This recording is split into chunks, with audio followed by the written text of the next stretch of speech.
This is a $2,500 Panasonic GH7, and this is a 5-year-old iPhone 13 Pro Max.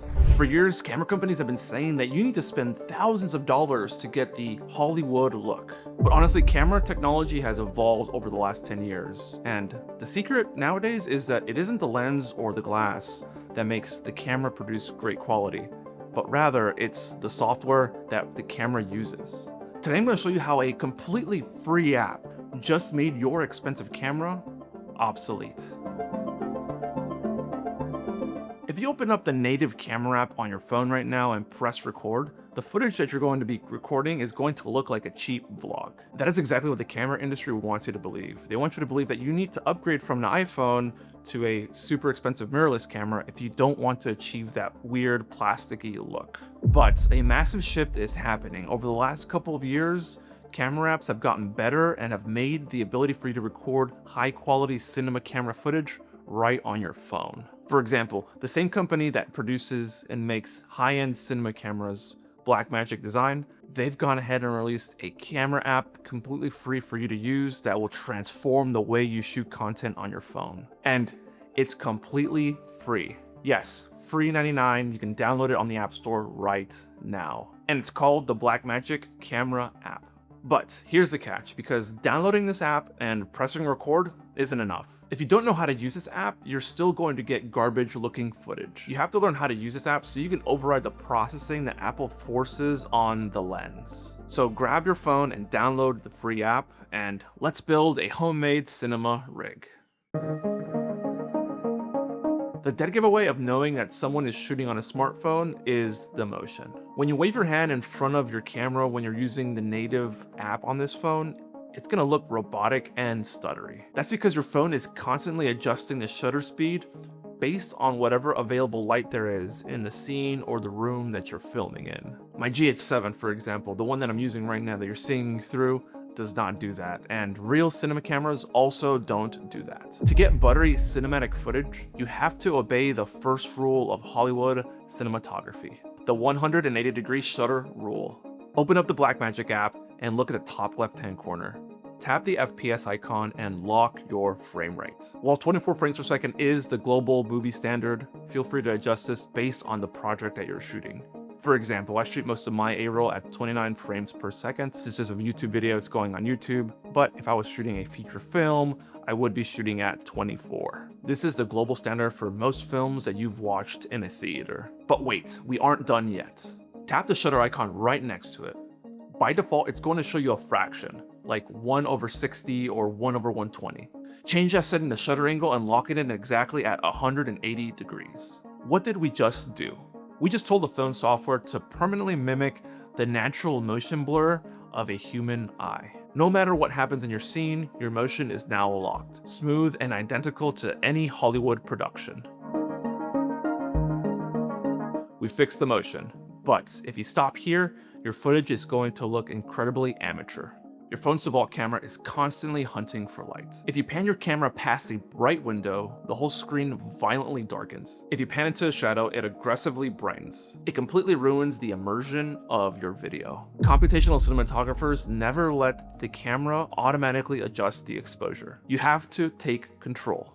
Tap the ISO button at the top right-hand corner of the app. This is your sensor's artificial sensitivity to light. You need to lock it. If you want the cleanest, crispiest image with zero digital grain, bring that ISO down as low as possible. But this creates a massive new problem. When you lock your shutter at 180 degrees and you drop your ISO, your camera is letting in a very specific amount of light. Do not touch your shutter speed. To truly fix this, you have to cross the bridge from software to hardware. You need a physical ND filter, also known as a neutral density filter. Think of an ND filter as a pair of sunglasses for your camera. You clip it over your phone's lens and it blocks the blinding light from hitting the sensor, allowing you to keep that perfect cinematic motion blur, even in broad daylight.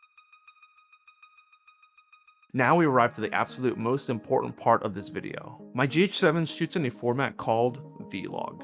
It captures a massive amount of dynamic range, preserving all of the details in the brightest clouds and the darkest shadows. Standard phone footage does the exact opposite. It bakes in a heavy contrast, oversaturates colors, and artificially it sharpens the edges to make it look punchy on a tiny screen. It makes it look plasticky, and there's little to nothing you can do to fix it in post. We need to completely bypass Apple's default processing. Go to the Blackmagic app settings, tap record, and scroll down to color space. If you're on an iPhone 15 Pro or newer, select Apple Log. When you do this, look at your screen. Your image is going to look terrible. It will be gray, washed out, dull, and completely flat. Do not panic, this is exactly what we're trying to achieve. Log format is capturing a massive data payload that normal video just throws in the trash. It honestly gives you the ultimate blank canvas. But trying to expose a scene when your screen is totally gray and dull is a complete nightmare. But Blackmagic knew this would happen, and they gave us a cheat code. Tap the LUT button on your screen and toggle on the display LUT. This temporarily slaps on a beautiful, contrast-rich color grade over your screen so you can see exactly what your final image will look like while you're filming. But the absolute genius part is that the LUT doesn't bake into the video file. It still records the flat, flexible log file in the background. So you have total control when you sit down to edit. And for those of you shooting on something older like the iPhone 13 Pro Max, where the log feature is not enabled and available for you, this is completely fine because you can actually adjust and shoot with no LUT and also apply your own LUT in post.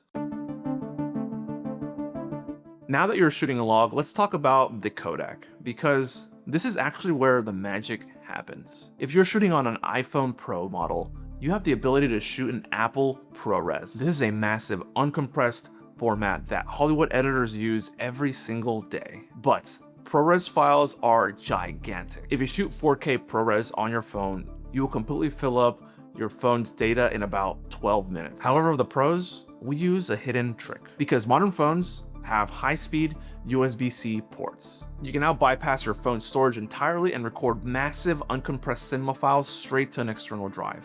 When you're done filming, you just unplug the drive, plug it into your laptop, and you can start editing immediately. When I transfer these massive uncompressed files to my Apple MacBook Neo, the 18 Pro's media engine tears through the footage like it's nothing, giving me the same grading flexibility and playback speed from the files that my Lumix GH7 captures. But what if you're a solo content creator? You're filming yourself, your phone is turned around so you can use the better rear camera lens, so you can't see the screen. Normally, you'd have to guess. You'd have to set the camera up, sit down, press record, make adjustments where necessary, and you go from there. But as you know, Blackmagic, they are absolute geniuses over there, and they thought about this. If you have an Apple Watch, an extra iPhone laying around, or maybe a MacBook, you can use them as field monitors. You can sit in your chair, look down at your phone, and see what the camera's seeing, make the adjustments where necessary. You can make changes to the ISO and trigger a recording wirelessly. When you combine a 180-degree shutter, a locked ISO, log color profiles, and even manual focus, this allows you to completely transform the look and feel of your footage. You honestly no longer have a smartphone, you have a pocket-sized cinema camera. But here's the brutal truth. You can have the most beautiful cinematic footage ever created. But if your audio sounds like absolute garbage, people are going to click off your video in 2 seconds. Click the video on the screen right now where I reveal how to record professional Hollywood grade audio right into your phone. Click on the video right now and I'll see you right over there.